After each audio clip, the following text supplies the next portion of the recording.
Oke, selamat siang teman-teman dari Fakultas Hukum. Saya ucapkan selamat datang pada mata kuliah saya hari ini, yakni Teori Perancangan Hukum atau Legal Drafting. Pada perkuliahan kita hari ini, kita menggunakan media WhatsApp, di mana video yang akan saya share, saya upload menggunakan media YouTube. Nah, ini dalam teori pembelajaran namanya sistem pembelajaran asinkronus, secara tidak langsung. Nah, tapi saya harap kalian masih tetap bersemangat dan antusias untuk mengikuti perkuliahan. Oke, sebagaimana yang sudah saya jelaskan pada pertemuan sebelumnya, di mana kita ketemu langsung menggunakan media Zoom, bahwa pertemuan hari ini kita laksanakan menggunakan media WhatsApp supaya kalian lebih mudah nanti dalam melaksanakan perkuliahan, lebih time flexible. Nah, terkait dengan pelaksanaan kuliah hari ini, kita akan membahas secara lebih dalam mengenai gimana sih dalam rancangan hukum itu. Oke, saya jelaskan dulu sebelumnya bahwa dalam silabus saya nanti ini akan lebih menitik beratkan pada dua hal. Pertama, rancangan undang-undang atau RUU-nya, sama yang kedua adalah naskah akademik. Dua hal ini merupakan hal yang krusial dan yang paling penting dalam pembentukan peraturan perundang-undangan. Oke. Langsung saja, tanpa berlama-lama saya akan share screen-nya. Nah,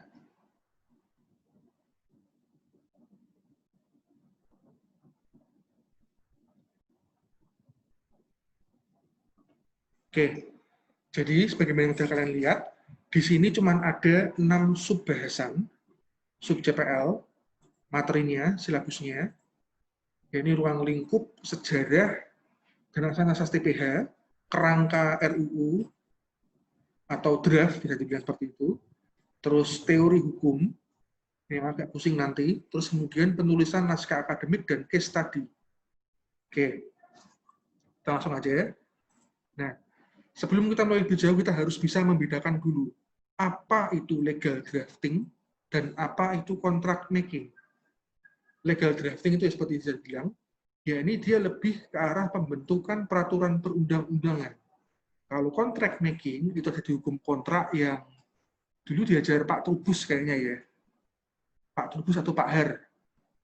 Nah, perbedaan yang paling mendasar adalah kalau legal drafting itu dibuat oleh lembaga legislatif. Atau dalam hal ini juga bisa lembaga eksekutif seperti presiden yang memang memiliki kewenangan untuk itu. Tapi kalau contract making tidak dibuat oleh lembaga legislatif, melainkan para pihak. Dia lebih ke arah yang sifatnya perdata, hubungan antara para pihak terkait yang berhubungan dengan bisnis. Tujuannya contract making ya satu, profit oriented. Seperti itu. Jadi bisa dilihat perbedaannya. Ini sangat vital karena kita harus mendalami lebih lanjut bukan contract making-nya tapi legal drafting-nya. Supaya kalian bisa memahami lebih dalam. Dan jangan khawatir nanti ini keluar di UTS. Saya pastikan. Sekarang gitu ya. Nah, sebenarnya sudah saya bahas di pertemuan kemarin, ya ini apa sih itu RUU Cipta Kerja? Dulu sempat ada sih pelesetannya, ya ini RUU bukan Cipta Kerja, tapi Cilaka, Cipta Lapangan Kerja.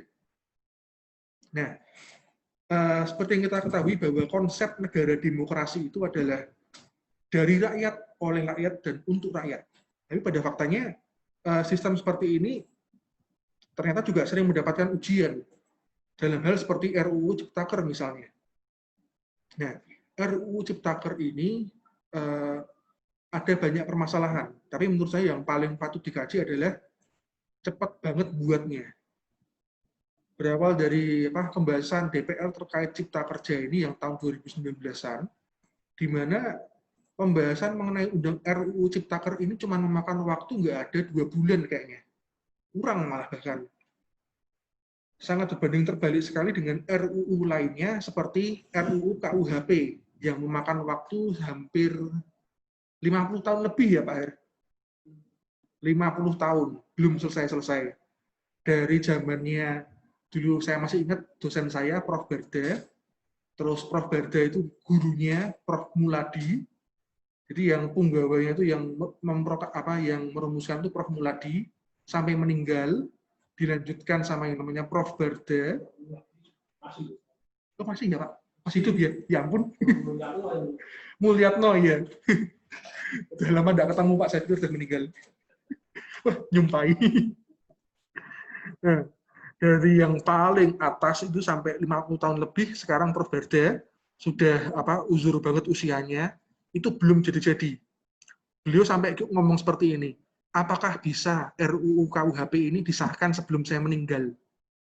Saking putus asanya, karena udah dari tahun 70-an sampai sekarang. Mungkin nanti mungkin zamannya saya udah jadi profesor atau mungkin saya udah pensiun sekalipun, mungkin aja belum selesai. Tapi ini ada sebuah RUU yang cuma memakan waktu lebih dari 2 bulan. Padahal, jadi kalau kalian mau tahu, dalam membuat RUU itu diwajibkan ada yang namanya naskah akademik. Naskah akademik itu merupakan dasar dari RUU.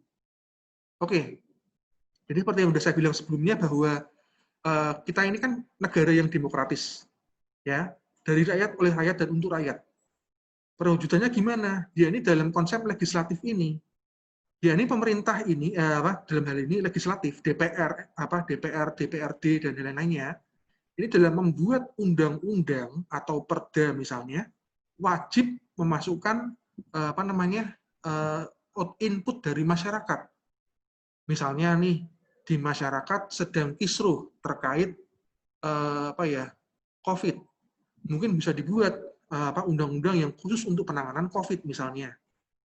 Seperti undang-undang karantina medis kayaknya. Itu masih kurang sempurna, harusnya segera dikeluarkan undang-undangnya, tapi kayaknya masih ini ya, belum ada penanganan, belum ada ininya, tindak lanjutnya. Nah, RUU Ciptaker ini dibuat dalam waktu singkat, dan uniknya lagi, naskah akademiknya itu sampai sekarang masih menjadi pertanyaan. Seberapa cepat, naskah akademik itu nggak segampang itu ya. Kalau teman-teman tahu, buat skripsi aja lama banget. Apalagi membuat sebuah naskah akademik. Kenapa? Karena ini butuh penelitian yang sangat amat mendalam. Kemarin saya bimbing mahasiswa, skripsi saya 6 bulan. Ini disuruh buat RUU Ciptaker, mungkin ini kali ya. Buat naskah akademik saya sampai 10 tahun kali. Belum selesai.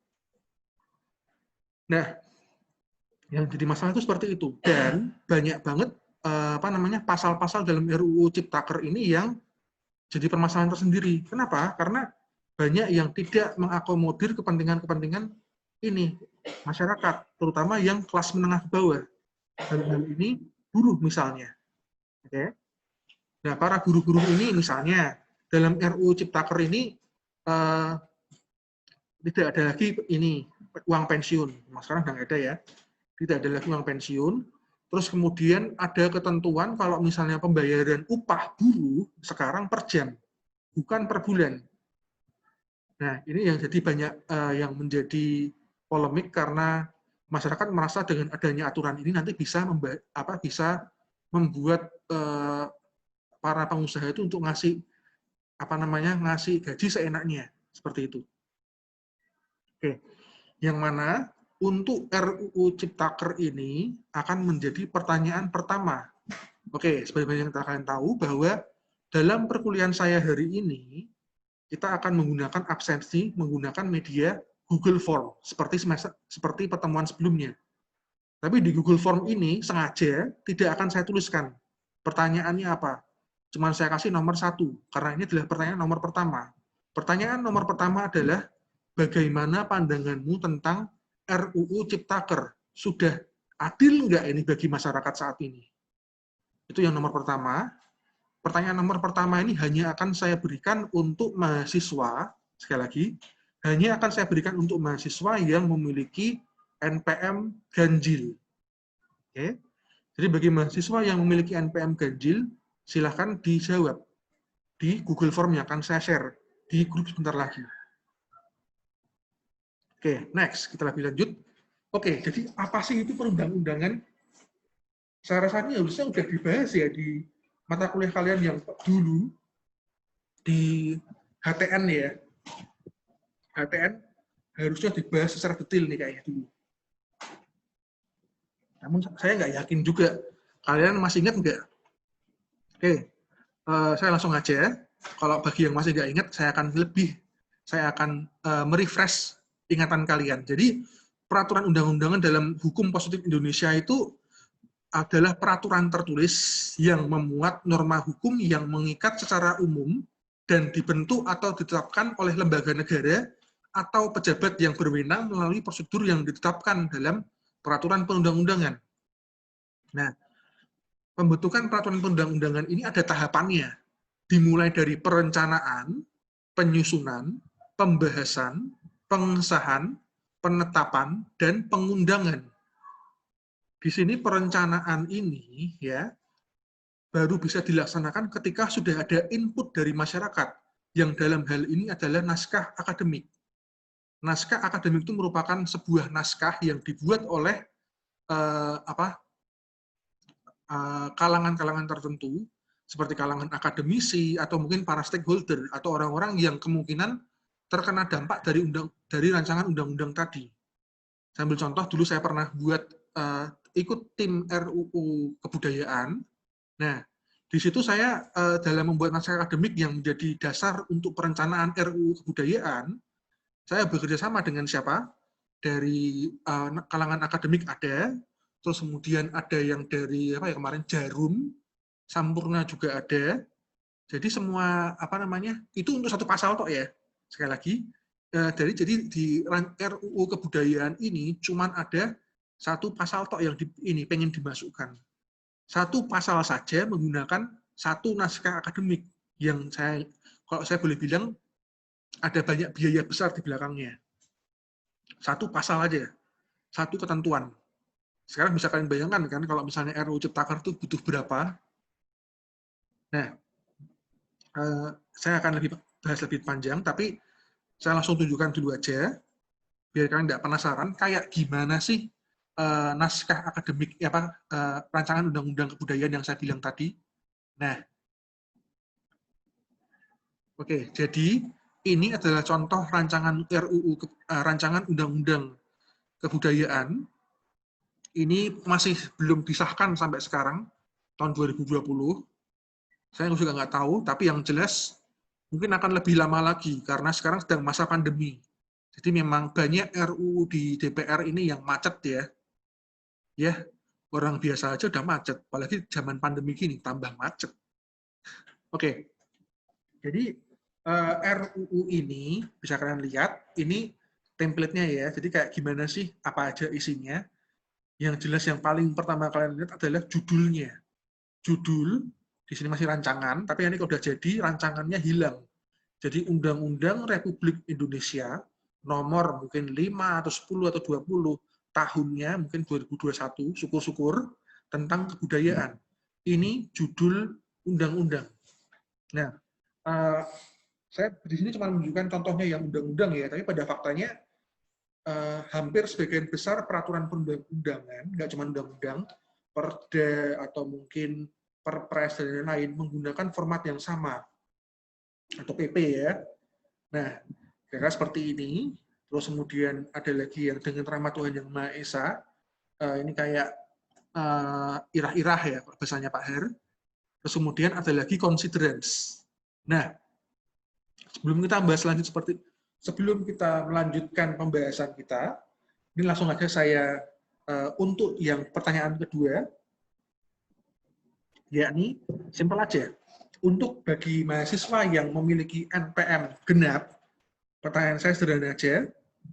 Coba apa yang dimaksud dengan considerance? Dan tunjukkan contohnya. Oke. Misalnya nih, oh considerance itu ini Pak. Kan ada banyak tuh nanti considerance-nya. Copy aja satu, terus kopas di Google Form. Dan ingat, tidak boleh sama. Dan yang tadi pertanyaan pertama tuh yang tim yang ganjil juga nggak boleh sama ya. Kira-kira seperti itu. Itu tentang considerance. Oke, saya rasa hanya itu aja ya. Nanti kita bisa lanjutkan dengan pembahasan di WhatsApp.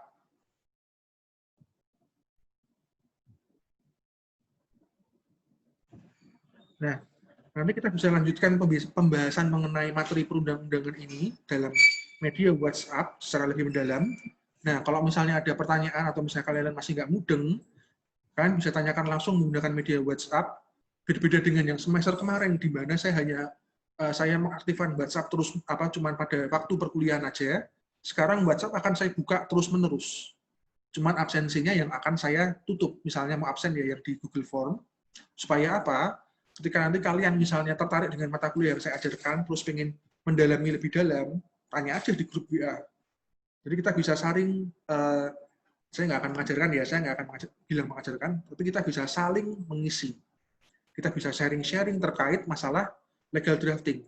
Dan kemudian ke depannya nanti saya usahakan, ini kebetulan saya ada teman yang seorang legal drafter, ketemu kemarin waktu ada acara di UNS, saya pengen banget undang dia ke sini, mungkin dalam kayak kita diskusi bareng menggunakan Zoom terkait legal drafting kayak gimana. Jadi kalian nanti bisa ketemu langsung seorang legal drafter, bisa sharing-sharing juga, nanti bisa mendapat pandangan secara langsung kayak gimana kehidupan legal drafter. Saya rasa hanya itu saja. Saya tunggu tanggapan kalian di Google Form. Oke, bila ada pertanyaan atau mungkin ada yang kurang paham, silahkan chat di grup WA. Terima kasih. Sekian. Wassalamualaikum warahmatullahi wabarakatuh.